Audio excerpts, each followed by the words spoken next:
Papa John's is teaming up with Taylor Swift to bring you better pizza and better music. Right now, get Taylor's new album Red, plus a large one-topping pizza for a special price. Look for this and other special offers from Taylor Swift at papajohns.com. Great, how are you? I'm doing fantastic. I just want to say one thing. Last time I had a chance to hang out with Scott, or you know him as Dad, and we were talking about that. Just give him a hug. I mean, go give this guy is so proud of you. We were talking last night.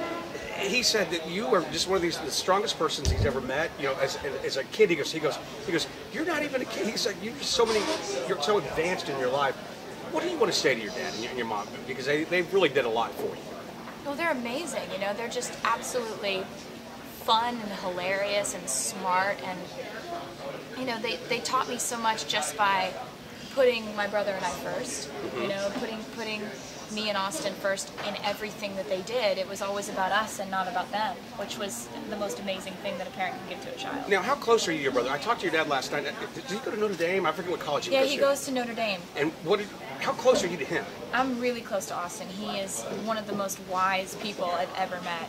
And he's so smart, and I always go to him for advice. So we used to try to kill each other when we were little. We used to like fight like cats and dogs, but now we're like really good friends. Do you remember, because Nashville, by the way, congratulations on the Hall of Fame, what you're doing. It's amazing what you're doing.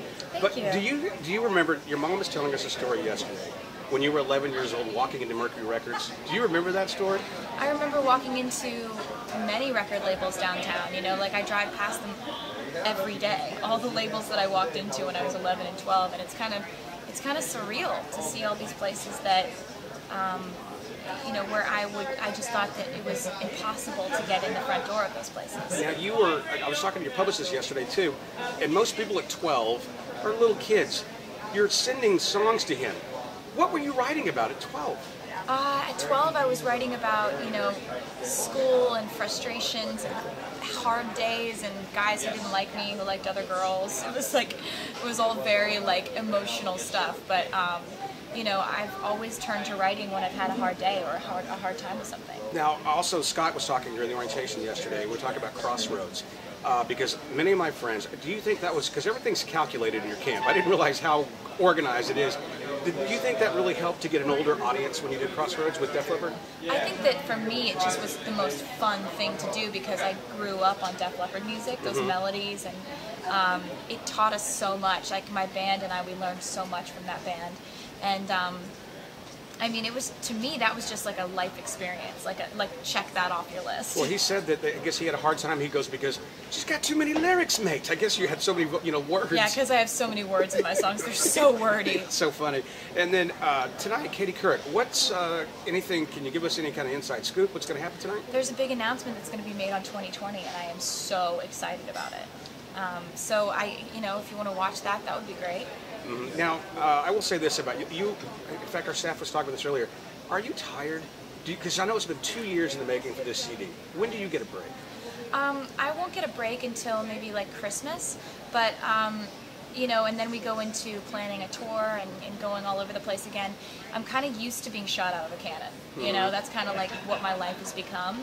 And it's an exhilarating feeling for sure. And yeah, you're exhausted, but it's an exhausted feeling with like a sense of accomplishment too. Do you ever feel like you're overwhelmed? Because you have a great staff. I met them all yesterday.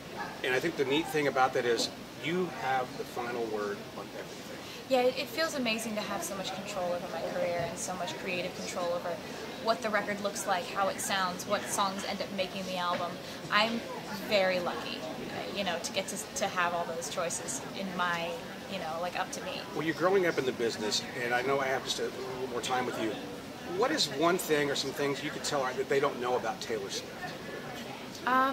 It would be really hard to figure out one of those things because we do so many interviews and the fans know so much about me that it's kind of like, you know, they know me, and that's one of the things that I love about my relationship with the fans is that I feel like they just really do kind of get me.